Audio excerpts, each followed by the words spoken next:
With me here at Agra is Harry's assistant manager Jimmy O'Connor. And Jimmy, another 3 points, 3 goals. How impressed were you with that performance today?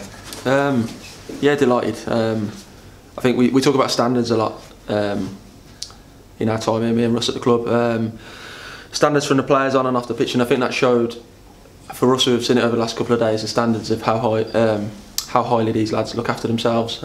Really quick turnaround. Credit to our medical team. Dan and Mike done a lot of work with the players yesterday, away from football, obviously off the pitches, and from the start of pre-season really. So it's credit to the players and them for getting the lads into such good condition really, because they've come in today.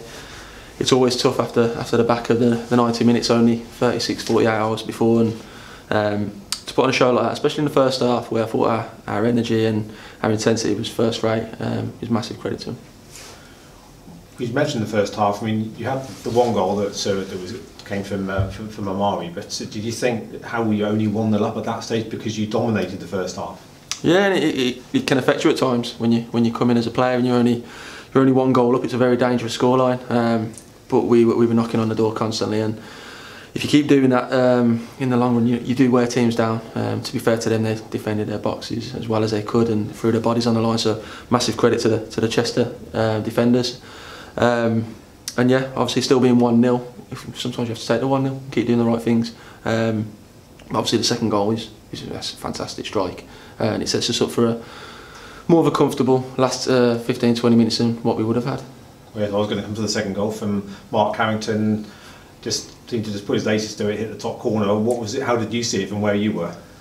I praised him last week for doing the simple things well, and then he's kind of smashed on him from 30 yards. I don't know what to say about that. It's one of them once in a lifetime strikes, isn't it? Absolutely fantastic.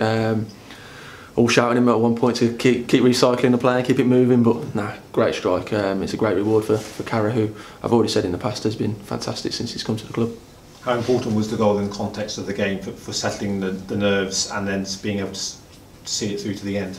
Yeah, it's massive. Being 1-0 up, like I just said, it's a dangerous scoreline. Always got something to hang on to. Set pieces every time the ball goes dead. We've seen that on Saturday against Southport. Being 1-0 up where we're playing really well, the ball's going to keep coming into your box at some point. So to get the second goal gives a nice little cushion, and to be fair, I thought we took it on from there anyway again and lifted it another level after that. Would it be unfair to say the penalty at the end blotted the copybook because it'd been such a good performance, or would you have wanted to see the clean sheet out, or how do you see that? Yeah, of course, we want to score goals and not concede. It's disappointing, but it happens sometimes when the intensity and the emotion goes out of the game a little bit, because obviously the game is done and it's 3-0. It's all a little bit flat. Then things can happen. It's a great reminder for us. It's actually a great lesson for us now to take forward for the rest of the season. Luckily it didn't cost us any points today, but we'd have loved a clean sheet still. But we move on. There's a lot of positives from that performance, and from Saturdays as well, to be honest. So look, we'll be building on that first and foremost. 4 games so far, 10 points from 12. It's been a superb start. Now you go to Guiseley on Saturday, but that's another tough game. But presumably you're really pleased with how things have gone so far. Yeah, of course. It's the next game's the most important. Old cliche, but it's absolutely true. We went to Southport on Saturday and took an absolute battering in spells. With regards to pressure, we played well ourselves, but we stood up to it really, really well. And we thought it was a point gained. Obviously, it's only a point gained if you pick up the results in the other games. So backing it up with that today is very pleasing for the management and the staff today. What's impressed you with the squad so far this season? Is there anything in particular that stood out? Standards as a group, like I say, players coming in, players coming out. Keith Lowe's not in the squad today, absolutely magnificent on Saturday.